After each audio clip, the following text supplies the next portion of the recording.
Hey, what's going on? How are you doing? Welcome to another episode of the Purpose Podcast. I am your host, Joshua Power, and I'm so excited to talk to you this day on the power of your vision.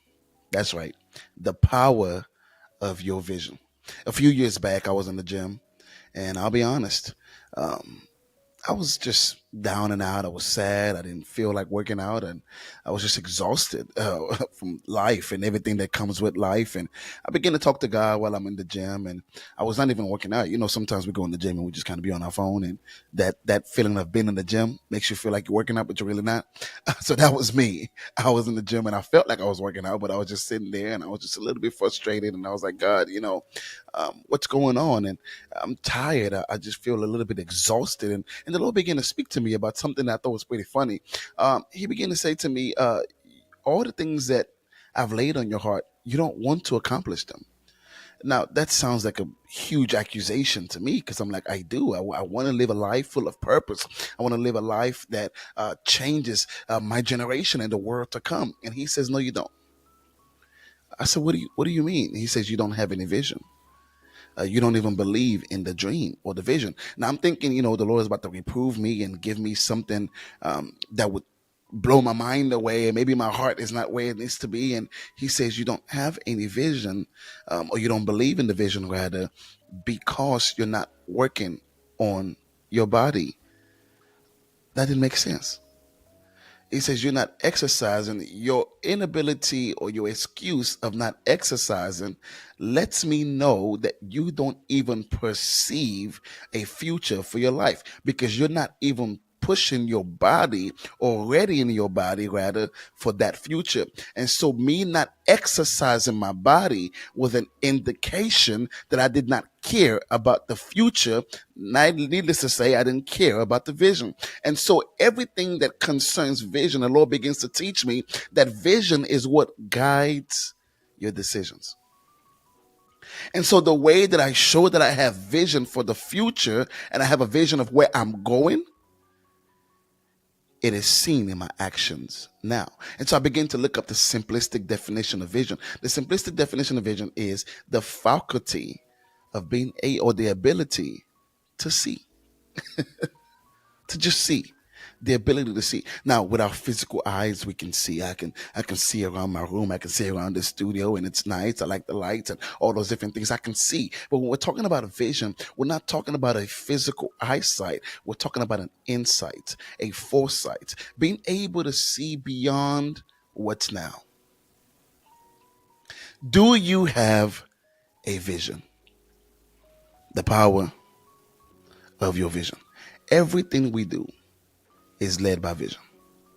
If you ask somebody right now today, do you have vision? What's the vision for your life? They'll say, well, I don't know. It seems hard. It seems difficult. I don't know how. I don't get it. I don't know what my vision is.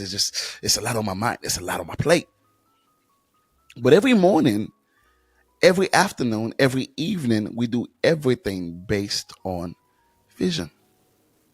When you wake up in the morning, if you are headed to the gym, based on your vision for the gym, you will put on workout clothes.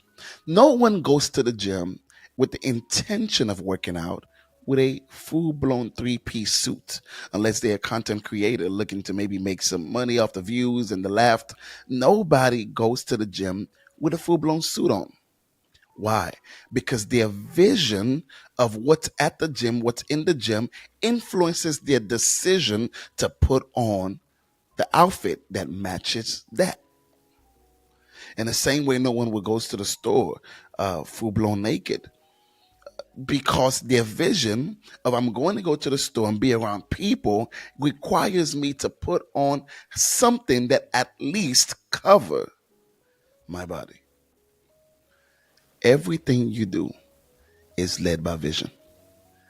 I came here to blow your mind to let you know you're already a visionary. You just have vision for the wrong thing. Everything we do is led by vision.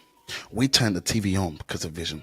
We have a vision of how we want to be entertained, how we want to relax. And so we turn the TV on. We listen to a particular kind of music. You either go on your Spotify, your iTunes, or YouTube, or whatever app is out there, and you pick a genre of music because of your vision of relaxation, your vision of how you want to be feel, how you want to feel in that moment. Everything you do is led by vision. Stop saying you don't have vision. You simply have small vision.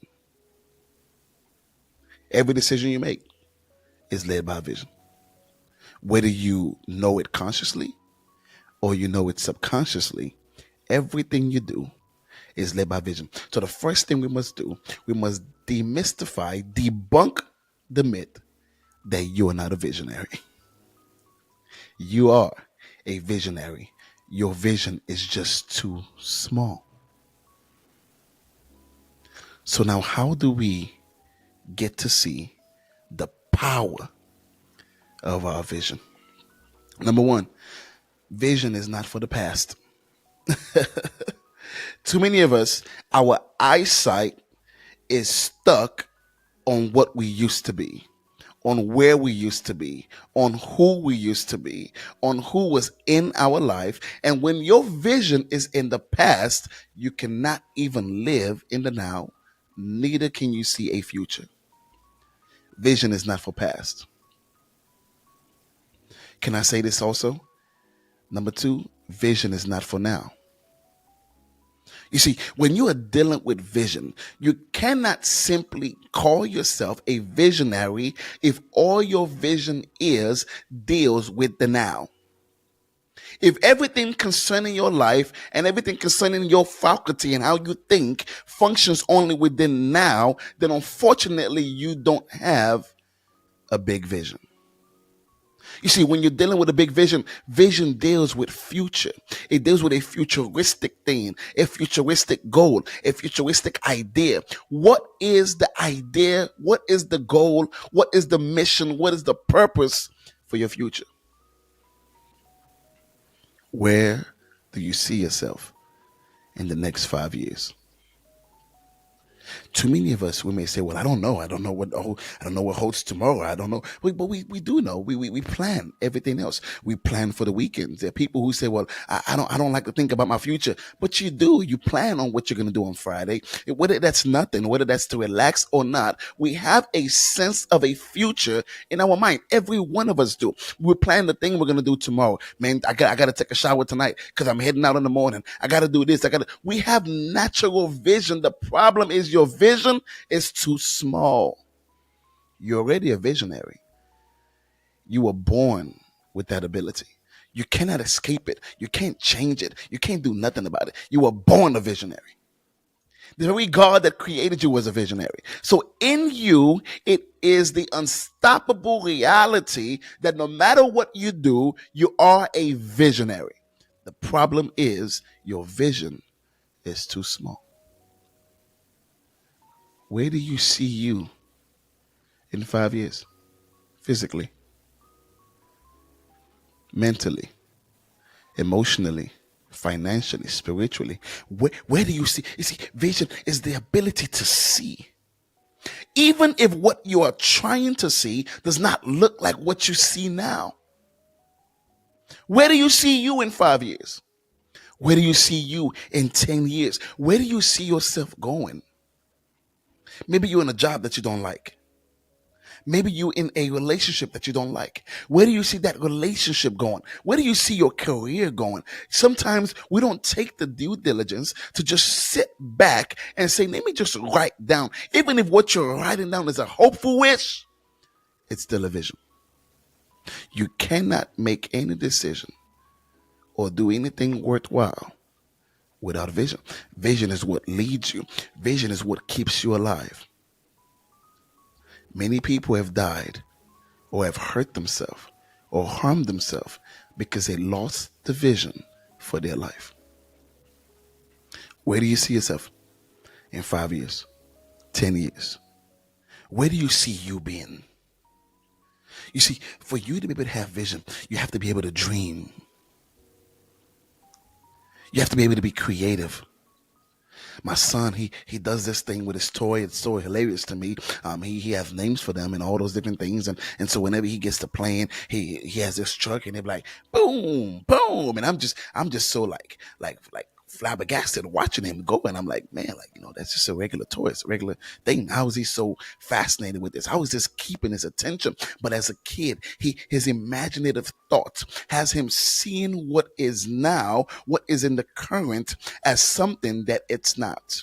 In other words, he can take a car toy and turn it into a monster truck. Something about him being a kid unleashes his imagination to see beyond the now.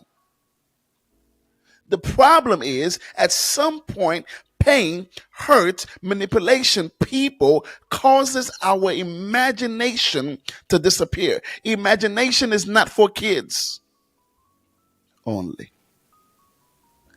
Imagination is for everybody. Can you imagine again? Can you imagine a world where you are living better than where you are now? Can you imagine a future with your dreams and your hopes coming to pass? Can you imagine a life where the things that you planned became your reality? What happened to your imagination? Just because you become an adult does not mean you lose your innate ability to imagine. When the child is born and the child goes through toddler stages, it is now the time when that child begins to live out their God given gift. And it's a God given gift for you to have imagination, for you to dream.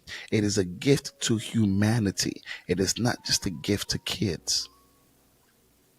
The problem is we have called imagination childish. We have called dreams childish. Somebody will tell you, wake up, get to working. But your imagination is what fuels your vision. You have to have the ability to imagine again, to imagine you again, being better than you are, to imagine that body that you want to have, to imagine the marriage you want to see, to imagine the relationship you want to see, to imagine the money can you imagine it? Can you write it down? It's fascinating that the scripture which says, write the vision and make it plain so that those who see it may be able to run with it. Have you taken the time to imagine so you can write it down? Now, when you write it down, these are the practical steps you have to do. Once you have that imagination, once you have that vision, you can even start with 1 month. Where do I want to be in a month? Where do I want to be in 2 months? Where do I want to be in 3, 4, 5, 6, 7? Where do I want to be in a year? Where do I see myself in 2 years? Imagine. And you can also start with small tasks. Maybe your life is too big for you to imagine it. Start with a bedroom. Where do I see this bedroom being in the next month? How do I want to act towards that? Where do I see this car that I have? Maybe I see the car being clean. Maybe I see the car being washed. Whatever it may be, start with small vision and build up from there. Where do you see your body? Are you looking to get fit and shape? Are you looking to get bigger or smaller? Where do I see myself? Where do I see myself in the next 2 weeks? Maybe I need to go to the gym. I see myself going to the gym more daily. I see myself going to the gym 3 times a week. Start giving yourself small vision that would come with small tasks that you can accomplish so you can train your mind to get pleasure off of finished assignments. And so you start with the imagination. You start with the vision. You write it down. And now when you write it down, you then work backwards from it. And so a practical example is, if I see myself in the next 3 years in the best shape ever, then I cannot just say best shape. No, back in school they taught us about SMART goals, that you want it to be specific, you want it to be measurable, you want it to be achievable. I want it to be realistic. I want it to be have time essence to it. So if I'm trying to lose weight and I'm like, man, I want to be skinny. Skinny is not really a goal. It's not specific. right? So I need to give myself a goal. I need to say, well, I would like to lose 70 pounds, or I would like to lose 80 pounds. Now, if I need to lose 80 pounds, then the next question you want to ask yourself, who or what do I need to achieve this goal? You got to work backwards. Work, or if your goal is 100, then go all the way from 100 to 99 to 98. Work your way backwards and start and ask yourself the question, what is the 1 to my 100? What is the 10 to my 100? In other words, what are the actionable tasks? What are the things I need to do so I can get to 100? I need to start back. Maybe it's on my diet. Maybe it's on the food I eat. Or it's not just the what, sometimes it's the who. I read a wonderful book called Who, Not How. Sometimes it's the who. Who or what do I need to accomplish the 1 to my 100? Who or what do I need to accomplish the 2, the 3, the 10 to my 100? Who or what do I need? When you start working backwards, then before you know it, consistency over time births vision. Before you know it, it births vision. The only way you can get an overnight success is your consistency over time. The power of your vision is the reality that if you can dream it, if you can work it, then you can see it. If you can dream it, if you can work it, then you can see it. I hope this podcast helped you. I hope it did. Share this with somebody else so they